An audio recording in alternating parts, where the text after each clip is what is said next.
Excellent. VOLTEO. All right, we're live in the Bank Plus studio. Out of bounds, 105.9 The Zone ESPN. Our guests join us on the Farm Bureau Insurance guest line. Justin Parker, Hail State Baseball. They swept Kentucky over the weekend. They now have 10 conference wins and have put themselves in position to make a run at the postseason with Ole Miss at home, Missouri away, and guaranteed, like everyone else, one game in Hoover with the SEC tournament. Justin Parker, good morning. Welcome into the show. Good morning, Bo. Thanks for having me. Well, Coach, thanks for joining us.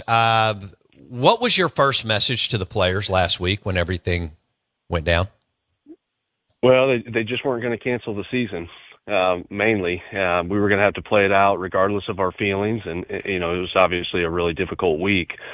But everybody showed up the next day and went back to work. And, honestly, being back on the field on Tuesday was kind of a nice reprieve from all of it. And, the guys flew around, I think, got their minds off of it. And, it was just one game at a time approach and trying to get through this as a family.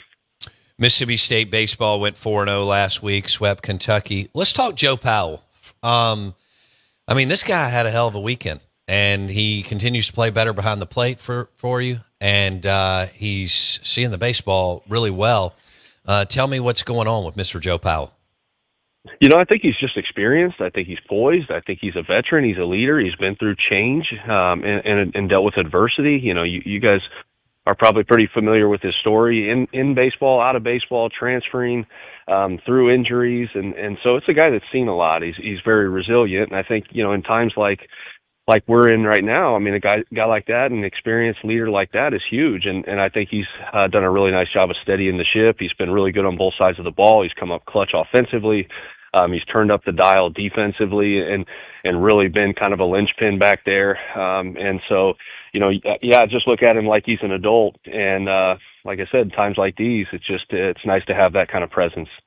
Your bullpen pitched really well over the weekend. What grade would you give your guys over the series? I thought we were good. I thought we were tough. I thought the difference in this weekend and maybe the past couple of weekends is just kind of the stay in the fight mentality. It was we had opportunities to get out of jams the last couple weekends as well. And I tell the guys this weekly. There's always a way out. You have the ball. There's always a way out, and we found a way to wiggle out this weekend. So it wasn't perfect by any means, but we've had a really good bullpen all fall for the majority of this spring. We kind of hit a little bit of a rocky spot the last couple of weeks, but you don't just go from having a really good bullpen to your bullpen stinks overnight. So the message was, back to work, back to the basics. You got to believe in yourself first and trust the guy next to you, trust the guy before you, trust the guy after you. And when you come in and inherit runs, take those runs personal. And, these guys see all the work that each other put in. So the preparation and how much they've been through, of course, this week being even some off the field type of difficulties and adversity. So it's just kind of a play for each other type of mentality in the pen and take it personal and pitch much better, pitch much tougher. Really it was the toughness. Justin Parker on the Out of Bounds show. He joins us on the Farm Bureau Insurance guest line. His squad swept Kentucky over the weekend, huge series, and now they will host Ole Miss. They don't have a midweek game because of exams and so on. Are you glad that y'all don't have a midweek game this week, Justin? Yes. Oh, yeah. Yeah, I think we could all use a little bit of a breather. I'm actually in the office already. I say a breather, trying to get some stuff knocked out here early. I think the players need a little bit of a break. We need to, kind of get away from it. We got exams this week, as you mentioned. We've been running it hard here, and this past week was a very emotionally charged week, and playing two games then on Saturday, and then and with a little bit of a rain delay on the front end and a quick turnaround on Sunday. So I think the guys are probably physically and mentally a little bit gassed, and gives us a chance to kind of recommit to the weight room this week without having to worry about playing a game on Tuesday and get prepared for Friday. With everything that shook out, did you lean on the veterans on the squad last week? Well, the veterans on the squad and the veterans on the coaching staff. We're very fortunate to have really, really good high character men on our coaching staff. We're really fortunate to have really good hardcore leader, stable, young men on our team. Noah Sullivan, Joe Powell, Aaron Downs, Nate Chester, Pico Khan, Evan Sierra, Carson Ligon. I'm going to miss guys, but it's a group of guys that are very very mature, and we leaned heavily on them this week. What was it like after the walk-off on Saturday night? Every team, any team needs something good to happen. And they hung in there, and both the staff and eventually you get a couple of big hits. But what was it like in the locker room after the game late on Saturday? Well, I mean, the Tuesday night, going back a little bit, the Tuesday night was one of the most incredible offensive performances, I've seen recently. And going back, 4 or 5 years, it just was so complete. And we did a little bit of everything. And I felt like we did kind of carry that over into the same thing early on game one on Saturday, where we grinded out their starter, elevated his pitch count, got him out of the game early, got to their bullpen early, and then did real damage. And then, game two, and historically, I know, the doubleheader has been a huge part of Mississippi State baseball in the history, but, they're very difficult to sweep. And just because human nature, it just almost allows you to take a step back, take a deep breath, feel a little bit of satisfaction, and you take your foot off the gas a little bit while the other team's doing the opposite. They're doubling down and they're pissed. But our guys did a great job of staying poised, staying focused, and staying in the fight. I think our bullpen in game two gave up, I think, one hit after the fourth inning. And it just was, the message was for however long it takes, just hold the line for however long it takes. And, and then when we got the knock to walk it off, we just kind of in the dugout, Goat and I looked at each other and smiled, and, we just kind of shrugged our arms. And, it's just kind of a special night for all the guys, and especially everything that we've been going through. So you've been coaching for a long time. Did you feel any different going into Memphis or game one? Or are you so locked in that you've got, 30 things on your mind? You're still managing the pitching staff and starters and bullpen and all that. But was it a different approach? Was it a different mindset, or was it just business as usual, Justin? Well, the game was more so business as usual. It's all the other stuff. The preparation, the leading the team, having a message, breaking down game notes, just making sure, all of the logistical things. I mean, it's just, there's a lot more responsibility. So more of the out of the game stuff was a little heavier, a little bit more stressful. The in game, honestly, was a little bit of a reprieve, kind of just back to business as usual, as you mentioned. But just kind of worked our way through it and try to have fun with it. Well, I know that you cultivated, look, you already had a great job at South Carolina. And of course, people around here think that you got an even better job at Mississippi State. But, Gotro's been around Lem forever, Cheese, Roger, all those guys. What was that first staff meeting like?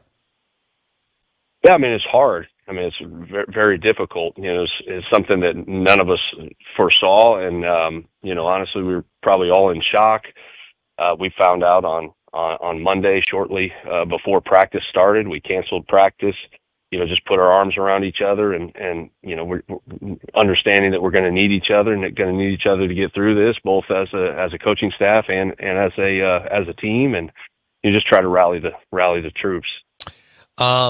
Have you talked about, as the week unfolded, you went 4-0, you and your staff, and I know you gave the players a bunch of credit too, as you should have, but as the week unfolded and now y'all put yourselves in position to possibly punch your ticket to the postseason, is that something you talk about, or is it something that just everybody knows in the room? Man, I think they all know. I think we live in the world now where they're all paying attention. They came to this level, because of the exposure and I think they all know. I think they know that, we've dug ourselves into a little bit of a hole, and to get out, it's not going to happen overnight. And, our approach, I know this is cliche, but our real approach is just the most important game of our season is the next one. And so just prepare accordingly. You about this rivalry, even though you've only been in Starkville for 2 years. Obviously last year, Governor's Cup and the series in Oxford. This year, Governor's Cup was a hell of a game, didn't go y'all's way. So is that something that you really lean into, or is it something where that the clubhouse and the squad knows what's on the line, both as a rivalry, but as we were talking about, to get to a magic number for y'all to, because I would have to believe, I mean, your sole focus is to win as many games as you can and get to the postseason, right? It doesn't matter who it comes against. I know this weekend is different. It's just, I think it just elevates everyone's week of preparation. It elevates everyone's focus just a little bit. Everyone's on full attention. Everyone here is on full attention right now with what we've been through this past week. So it is nice to kind of have a bye week on the midweek game, so we can kind of get locked back in and focus and really scout them. Although we're fairly familiar with them already from playing them there in Pearl. They're familiar with us. We know that. So, it's just trying to manage emotions, trying to play with high level focus, high level poise. We know how much this game means to the fan base. It means the same to us. It's the next game in front of us, but also trying to manage it to where, we're playing with high level focus and passionate, but not emotional, and letting kind of the emotional side. It felt like that was also the message this past weekend, knowing Kentucky coming in, what we had been through, kind of what their stigma is as a group. They kind of want to get a rise out of you. They have a lot of the antics in the dugout and things like that, and it works for them. It's a difficult play style to defend, and that was the message this week too. Is just as the stressors rise, just recenter yourself, refocus, and stay with us and stay within ourselves. What jumped out at you as far as situational pitching throughout the weekend as the game unfolded? Kentucky having runners in scoring position at times with less than 2 outs or 2 outs, and your guys came up big and didn't allow Kentucky to have that big inning. Yeah, and that's what's plagued us recently. And it's not just the big inning; it's the massive inning. And with that, typically always comes with some type of a free base, potentially even a defensive blunder, and then a guy bangs out two runs or 3 runs with a big hit. So we've done a lot of it to ourselves. We can afford to give up runs. We know how difficult the SEC is to navigate and how well coached these other offenses are. But a lot of cases, we've done it to ourselves, and we did it a little bit to ourselves this weekend too. It wasn't perfect, but really it was the play style for Kentucky. We knew it was going to present a challenge from a distraction standpoint. They like to run, they like to bunt, they like to do a lot of different smoke screen type things to keep you and prevent you from really focusing in on making pitches. And that was really the message: is can you game manage? Can you focus on making pitches with things going on around you? Can you focus on the short game and the run game and really hold those things in check? And, that's ultimately, I think we really did a nice job of that this weekend. We picked a guy off a second early on game 1 on Saturday. Joe Powell threw a guy out at second in a big situation early in game 3 there yesterday. And I think, if you don't do those things to that group, they just continue to try to push the pace. It's more of they'll do it until you stop it type of deal, and we did a good job early on of stopping it. So we felt like the majority of the rest of the game we kind of just settled in and made pitches. Justin Parker on ESPN 105.9 The Zone, Hail State baseball interim coach. They went 4-0 last week, and they host Ole Miss this weekend. They do not have a weekday game, as the players will knock out exams and wrap up the semester. Talk about Ace Reese and his play in the field this year. And he's just getting better every week. He's just getting better every week from the time he got here in the fall. What Coach Gotro has done with him defensively and the tutelage as a defender, and of course, like, the offensive side speaks for itself. He's a really, really special hitter. But the things that he's doing now defensively, the confidence that he's playing with, the urgency that he's playing with, and it's just really nice to see. We've really done a great job. I thought all weekend, for the most part, our infield defense was terrific. Yeah. Before we let you go, Bryce Chance, I feel like he's always making a play, making something happen for your club, and been around a while, mature, gutty, gritty player. What are you seeing from his game the last few weeks? Well, I think when and everybody kind of, you talk about it in this world, he's just a baseball player. And he impacts so many different areas of the game, whether it's the short game and getting down a base hit bunt and igniting our offense, whether it's a hit by pitch or working a walk, or stealing a base or taking away a hit, or on, Sunday there in the first inning. I thought probably the key to the sweep was, some really nice defensive plays in the first there to kind of allow Carson to settle in. He didn't get a lot of help last weekend in the first, and then had a really tough time getting traction. And Bryce comes up with a really nice play, and he's able to give us, 3 innings, I think 1 run. And Bryce was the catalyst there, taking away at least a double, maybe a home run. And just how many areas he impacts the game, of course, as well, just his bat to ball skills. He scored the winning run in game 2 of the doubleheader with the double there to start the inning. So it's just a guy that's a complete baseball player. It's a guy that impacts every piece of the game, and he's willing to do whatever it takes, for his team to win. Did you think y'all made a defensive substitution late in the game yesterday? Michael O'Brien makes an unbelievable catch. When the ball leaves the bat, did you think he had a shot to catch that? Honestly, I thought the guy hit it pretty good. I thought he hit it pretty good. The ball was carrying better to right than it was left, and that ball was, of course, hit just left of center. That guy's a really veteran hitter. A lot of guys have trouble with Luke Dotson's fastball, but I kind of had a feeling. I even said this in the dugout, like this guy's smart enough. He's old enough. He's their leader and their catcher. I knew he was going to have a better beat on it than most of them, and he thumped it pretty good. I didn't know if he hit it too high. But then as he's going back, I'm thinking, like, shoot, man, that ball's gone. And even when he caught it, I saw him go up, and there wasn't like an initial celebration or response. Everyone in the dugout's cheering. I'm like, did he catch it? And man, then he kind of flexed, and I mean, what an unbelievable play. I mean, that just kind of a special weekend for us. One that we hadn't had, in a while, where guys, I felt like this has happened to us all year, where we're on the other end of that, where when it comes time to win the game, and we're in a lot of these games, and a lot of our losses have come against, when you look at it now, top 5 or teams in the top 10. When it comes time to win those games, somebody else has been the one that's made the play. Somebody else has been the one that takes away the hit. Somebody else has been the one that makes the pitch or gets the big hit. And this weekend it was us, so it's better to be on this side of it. And Luke Dotson, has he even scratched the surface of what he can be? Well, he's got such a special fastball, so I'm probably guilty a little bit of leaning on it too heavily. He's got 2 decent off-speed pitches. I think it's one of the best left-handed fastballs in the league, if it's not the best. He's a guy that, we just feel like he's got a really, really low heart rate. We trust him in big moments. I think he's getting better every day, certainly better than he was last year. The velo's growing throughout the season. So I do. Yeah, I'm really excited about his growth, and then, what he has a chance to continue to grow and develop into. Justin, we appreciate your time today. Thanks so much. Appreciate it, Bo. Thank you. Hail State interim baseball coach Justin Parker, he and his staff, Gotro and all of them, did a hell of a job last week circling the wagons and keeping the team focused. I thought he nailed it early in the interview where he said they weren't going to cancel the season.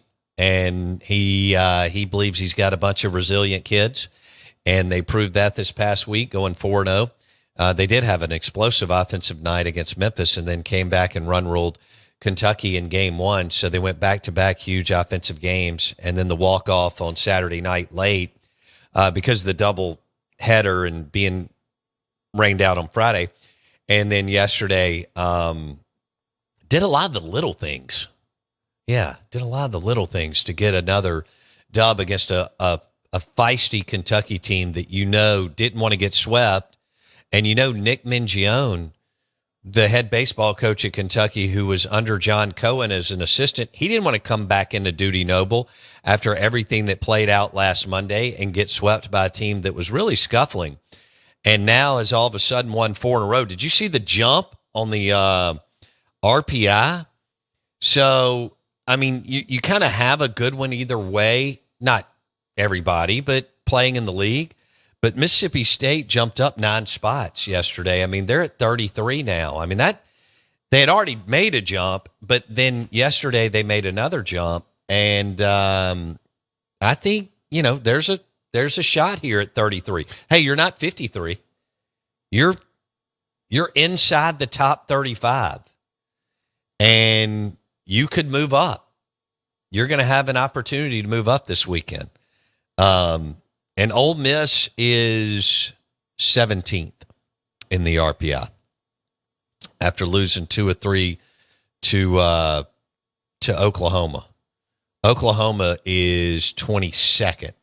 So Ole Miss and Oklahoma were battling. Ole Miss at 17, Oklahoma at 22, and then Mississippi State at 33. And kudos to Southern Miss for sweeping Arkansas State. They moved another 3 spots up. Southern Miss is 30. So you got Ole Miss at 17, Southern Miss at 30, Mississippi State at 33. All 3 teams are in the top 33. 2 of the teams know they're going to the postseason. Mississippi State trying to play their way in with series hosting Ole Miss. So they'll be at home again this weekend, hosting Ole Miss, and then going on the road to Missouri, and then everybody gets a game in Hoover. Kind of see how that plays out. But a lot of baseball before that happens. The number 1, 2, 3, 4, and 5 teams in the RPI or SEC. Georgia, number 1. Texas, /Nate. Well, let's go through. Georgia, Wes Johnson. He went through Mississippi State. Texas, /Nagel. Vanderbilt, Tim Corbin. Which they had a hell of a comeback against Alabama yesterday. And Butch Thompson, former Hail State pitching coach at number 4. And Dave Van Horn, I feel like they are always in the top 8. They're coming in at number 5. The Arkansas Razorbacks. It's Cinco de Mayo, and we want to dedicate that to Jackson Meadows and ice-cold Key City Mi Vida beer. Your SEC Insider Hit this morning was brought to you by Farm Bureau Insurance. Bundle your auto and home and save with your local Farm Bureau Insurance agent. Go local, go with the home team. As Jake Mangum likes to tell us. Farm Bureau Insurance, hour number 2 coming up. Steve Robertson at 8:30.